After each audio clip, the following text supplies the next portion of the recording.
नमस्कार, आवाज इंडिया में आप सभी का स्वागत है। मैं हूं सीमा। दिशा सालियान मौत का मामला एक बार फिर से सुर्खियों में है और इस बार सवाल सीधे पुलिस की जांच और राजनीतिक हस्तियों की भूमिका को लेकर उठे हैं। दिशा सालियान के वकील नीलेश ओझा ने दावा किया है कि पुलिस द्वारा कोर्ट में दायर किया गया एफिडेविट गैर कानूनी है और ये सुप्रीम कोर्ट की गाइडलाइंस का उल्लंघन करता है। एफिडेविट में पुलिस ने दिशा की मौत को आत्महत्या बताया है और रेप या मर्डर से इनकार किया है, लेकिन वकील नीलेश ओझा के मुताबिक कोर्ट ने अभी तक इस रिपोर्ट को स्वीकार नहीं किया है। ओझा ने कहा है कि दिशा के पिता ने 25 मार्च को गैंगरेप और हत्या की शिकायत दर्ज करवाई थी, फिर भी आईपीसी की धारा 154 के तहत मर्डर का केस दर्ज नहीं किया गया।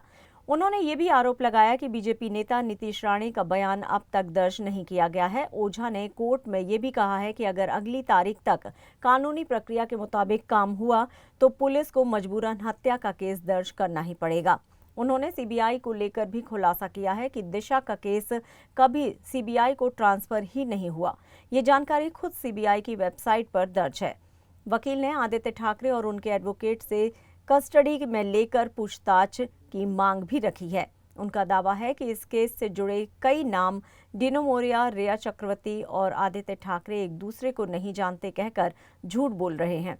ओझा ने कहा है कि उनके पास photo, video call records, ledger रसीद और भी सबूत हैं जो कोर्ट में पेश किए जाएंगे। वकील ने कहा कि हमारे पास 5 गुना ज्यादा सबूत हैं और अब सच को दबाया नहीं जा सकता।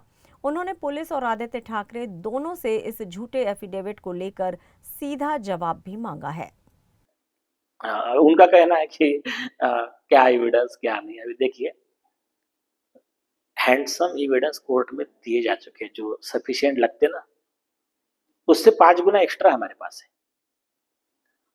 और बताता हूँ मैं आपको, देखो उन्होंने पोस्टमार्टम रिपोर्ट दिया, पोस्टमार्टम रिपोर्ट झूठी कैसी है करके दिशा के डेड बॉडी के फोटोज और उसके ऊपर फोरेंसिक रिपोर्ट लेटेस्ट ये हमने कोर्ट में सबमिट कर दी है। वो तो प्राइमा फेसी झूठा हो गया। आदित्य ठाकरे ये कह रहे थे कि मैं उस दिन डोंबिवली में था 8 जून को, तो उसका उनका मोबाइल टावर लोकेशन का, नारकोटिक्स का रिकॉर्ड का मेंशन हमने कर दिया कोर्ट में और उसके ऊपर उनका कोई जवाब नहीं है। तीसरी चीज, आदित्य ठाकरे, रिया चक्रवर्ती, डिनो मौर्य, ये तीनों मिले हुए हैं और दो ये सब कह रहे थे हम एक दूसरे को नहीं जानते। जो वो कह रहे थे उसका झूठ सीबीआई की रिपोर्ट में आया। सीबीआई ने कहा कि दिशा सालियान का जिस दिन मर्डर होने वाला था उसी दिन रिया सुशांत को छोड़ के भाग गई, फोन ब्लॉक किया था, तो कनेक्शन भी स्टैब्लिश हो गया सीबीआई रिपोर्ट की बेस पे। इसके बाद में कुछ आई विटनेसेस है और कुछ वीडियोस है। 16 जुलाई को हम कुछ कोर्ट में चलाएंगे। और दूसरा, जैसा कि आपने इसका अश्विनी बिंद्रे का केस देखा होगा, बिना किसी विटनेस के सिर्फ मोबाइल टावर लोकेशन पे पुलिस अधिकारी को मर्डर के केस में सर्कमस्टेंशियल एविडेंस पे फांसी या उम्र कैद की सजा दे दिया कोर्ट ने। मोबाइल टावर तो ऑलरेडी ऑन रिकॉर्ड है, वो आदित्य ठाकरे ने डिनाई भी नहीं किया, तो हमारा तो केस अभी प्रूव हो गया। बाकी सब बोनस है, सब दिए जाएंगे। आई विटनेस भी है और वीडियो भी है। अगर हम विटनेस का नाम बता देंगे, वीडियो क्या है बता देंगे, तो उसका काउंटर कुछ तैयार करने का सोचेंगे, क्योंकि ऑलरेडी 10 विटनेस, कोई मर्डर हो गए, कोई किडनैप हो गए, कोई गायब हो गए, किसको एक्सीडेंट दिखा के मारा गया, किसको सुसाइड दिखाया गया, 10 से ज्यादा है। तो ऐसे कंडीशन में वो बताना ठीक नहीं, लेकिन इतना मान के चलिए कि एक गैंगरेप और मर्डर के आरोपी को फांसी की सजा तक पहुंचाने के लिए और उसको मदद करने वालों को पूरी सजा दिलाने के लिए उम्र कैद और and others more than sufficient evidence है।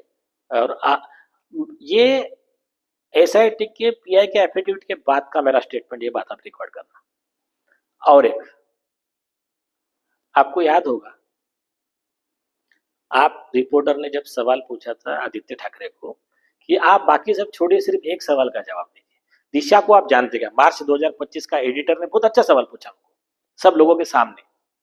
उन्होंने कहा मैं जवाब दूंगा ही नहीं। दूसरा सवाल पूछा, इतना बता तो आपका लोकेशन कहाँ था उस दिन?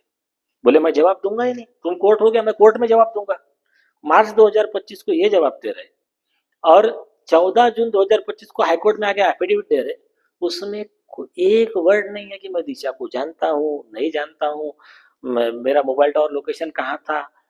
तो क्या है कि इधर लोगों को बोलने का कि मैं कोर्ट में बोलूंगा, कोर्ट में आएंगे तो कुछ जवाब ही नहीं देने का।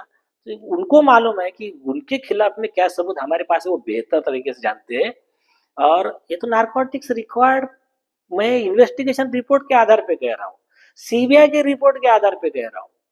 ये कई सारी चीजें हैं, इनको उनको मालूम है हमारे पास क्या है, इसलिए ये पब्लिक को गुमराह कर रहे हैं और कॉमन मैन बेचारे थोड़े से कंफ्यूज हो रहे हैं और कुछ नहीं है।